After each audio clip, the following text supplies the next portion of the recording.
Hello guys, ഒന്നും കൂടി എൻ്റെ ഈ ചെറിയ യൂട്യൂബ് ചാനലിട്ട് സ്വാഗതം. അങ്ങനെ ഗൈസ്, ഞാനും അമലും ആദർശയും കൂടെ ലുലു മാളിലോട്ട് പോകുന്ന ഒരു ചെറിയ ഒരു വീഡിയോ ആണിത്. ഇങ്ങോട്ട് നോക്ക്. നല്ല തണുപ്പുണ്ടാണോ? നല്ല തണുപ്പുണ്ട്. ഈ തണുപ്പുള്ള വണ്ടിയിൽ ഇവിടെ വന്നാ? ഞാൻ തണുപ്പുള്ള എനിക്ക് കുറച്ച് സാധനങ്ങൾ വാങ്ങിക്കണം. അതിന് വേണ്ടിയിട്ടാണ്. നീ എന്നെ കൈ അങ്ങനെ വയ്ക്കുന്നു? എനിക്ക് കുറച്ച് സാധനങ്ങൾ വാങ്ങണം. കൂട്ടുകാർ ഇതിന് പറഞ്ഞത് വെന്റിലേറ്റർ എന്നാണ്. ഓ, ദിസ് ഈസ് നിൽക്കുമ്പോൾ മണ്ടയിലോട്ട് പോകുന്ന കോണി. ഗൈസ്, നമ്മളിപ്പോൾ ഇൻക്യുബേറ്ററിൽ കൂടെ പോവുകയാണ്. സോറി, നമ്മൾ ചെറിയ ചെളിയൊക്കെ പറഞ്ഞ് നമ്മൾ നേരെ പോയ സ്റ്റുഡിയോയിലാണ്. സ്റ്റുഡിയോ പോകണത് എന്തിനാണെന്ന് അറിയാലോ? മിറർ നോക്കി ഫോട്ടോ എടുക്കാനും സെൽഫി എടുക്കാനും. അതിന്റെ ഇടയിൽ നമ്മുടെ അമലിന്റെ ഓവർ ക്യൂട്ട്നെസ്സും. അവനൊരു സിനിമ അഡിക്റ്റ് ആയതുകൊണ്ട് എവിടെ ചെന്നാലും നടന്മാർ ചെയ്യുന്നത് പോലെ ചെയ്യണമെന്നാണ് അവൻ പറയുന്നത്.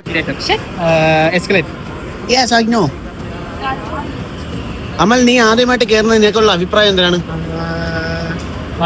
ശിവപ്രതീക്ഷ. ഈ ഇൻക്യുബേറ്ററിനെ കുറിച്ച്? ഇൻക്യുബേറ്റർ അല്ല, ഹോട്ട് എയർ ഓവനാണ്. അങ്ങനെ. Oh, my mistake, sorry. അങ്ങനെ ഗൈസ്, നമ്മൾ ലുലുമാളിന്റെ ഫ്രണ്ട് എൻട്രൻസിൽ ചെന്നപ്പോഴാണ് ഈ ഒരു വണ്ടി കാണുന്നത്. അങ്ങ് പഴയ കാലത്തെ പണക്കാരന്മാർ ഉപയോഗിക്കുന്ന വണ്ടി. അന്ന് ഇതുള്ളവന്മാര് പൊളിയായിരിക്കും അല്ലേ? സെയിം വണ്ടിയാണ്. ഫ്രണ്ട് രണ്ട് ലൈറ്റ് ഉണ്ട്. നമ്മൾ ഇങ്ങോട്ട് വരാൻ ആ പാലത്തിന് വണ്ടയില് എന്താണ് നടക്കുന്നത്? ഇതൊക്കെ ശരിയാണോ നിങ്ങൾ പറയുന്നത്? ശരിയല്ല. എന്താണ് ഇവിടെ നടന്നത്? സമൂഹത്തിന് എതിരായിട്ടുള്ള പരിപാടികളാണ് ഇവിടെ നടക്കുന്നത്. നമ്മൾ വന്ന അപ്പൂപ്പന്മാരെ ആണല്ലേ? Family attached. ഇവന് പെണ്ണ് കിട്ടാത്തോണ്ടുള്ള ഇതല്ലേടാ? എനിക്ക് പെണ്ണ് കിട്ടാത്തോണ്ടല്ല, ഞാൻ വേണ്ടെന്ന് വെച്ചിട്ടാണ്.